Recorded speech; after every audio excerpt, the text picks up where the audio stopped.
Aujourd'hui à Saint-Paul avec la gendarmerie nationale et le sous-préfet de Saint-Paul pour une importante opération de sécurité routière.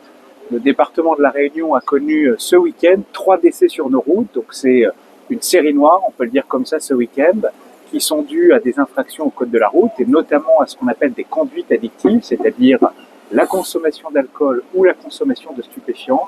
Et donc ça nous invite à redoubler d'efforts et à attirer l'attention des usagers de la route sur le respect des règles du code de la route. Donc aujourd'hui, on a une opération de contrôle très importante. On va avoir de très nombreux usagers contrôlés ici à la grotte du premier peuplement et on va rechercher, comme je le disais, plus spécialement la consommation de stupéfiants ou la consommation d'alcool, qui est l'une des causes majeures de la mortalité sur nos routes. Cette opération, elle va durer combien de temps? Elle va durer toute l'après-midi. Elle a commencé à 15 h et elle va durer jusqu'à 19 h. De véhicules à peu près dans Déjà combien ils sont passés? Alors, sur cette opération importante, comme le rappelait monsieur le directeur de cabinet, 30 militaires de l'escadron départemental de sécurité routière sont engagés. Et le nombre de véhicules dépend du flot de circulation, mais on peut espérer un nombre de véhicules entre 300 et 400 globalement. Donc, ils sont coopératifs Oui, ils n'ont pas le choix. Donc, l'objectif est vraiment d'insister sur la détection des conduites addictives, sur l'ensemble des accidents mortels ce week-end. Les conducteurs responsables étaient tous sous l'emprise d'un état alcoolique.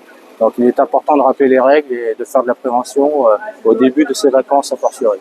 Et cette opération, elle va être renouvelée?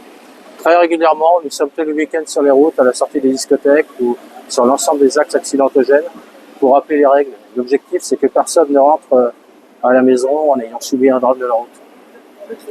On va avoir une pensée plus spécialement pour toutes les victimes, notamment celles de ce week-end, et on pense particulièrement à cette personne, ce dépanneur qui est décédé à Saint-Leu, qui venait en opération de dépannage et qui a été percuté par un individu alcoolisé, individu qui est devant la justice, vous l'avez rappelé dans vos colonnes et sur vos ondes.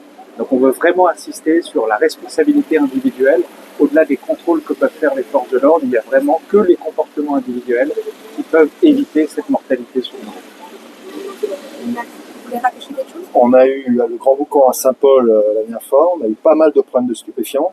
Là, on va avoir le 14 juillet, donc on ne va pas relâcher l'effort. Donc, ils sont s'il y a un véhicule immobilisé. Alors, si un véhicule est immobilisé, la personne ne peut pas repartir bien évidemment avec son véhicule. Soit le passager a son permis de conduire, n'est pas sous l'emprise de l'alcool et des stupéfiants, on le teste et il peut repartir avec le véhicule.